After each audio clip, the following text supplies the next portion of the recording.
मैं आपको हनुमान जी की एक बहुत ही रोचक और प्रसिद्ध कहानी सुनाता हूँ जो उनकी भक्ति और बल को दर्शाती है। ये कहानी रामायण काल के बाद महाभारत काल से जुड़ी है। हनुमान जी और पांडव पुत्र भीम दोनों के ही पिता पवन देव थे, इसलिए वे दोनों भाई थे। एक बार पांडव वनवास के दौरान भ्रमण कर रहे थे।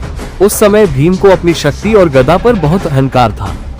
एक दिन भीम मार्ग में आगे बढ़ रहे थे, तभी उन्होंने देखा कि एक बहुत ही बूढ़ा कमजोर वानर रास्ते में अपनी पूंछ फैलाकर लेटा हुआ है।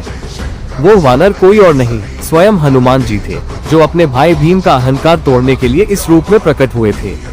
भीम ने वानर से कहा, अरे वानर, तुम मेरे रास्ते में लेटे हो, उठो और अपनी पूंछ हटाओ, मुझे आगे जाना है।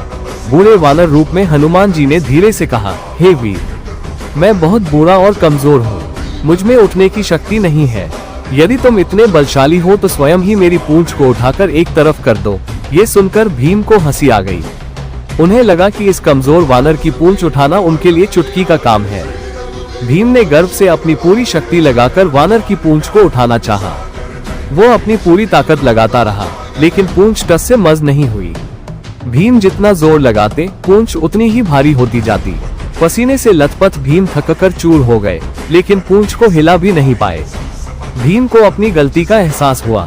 वो समझ गए कि यह कोई साधारण वानर नहीं हो सकता।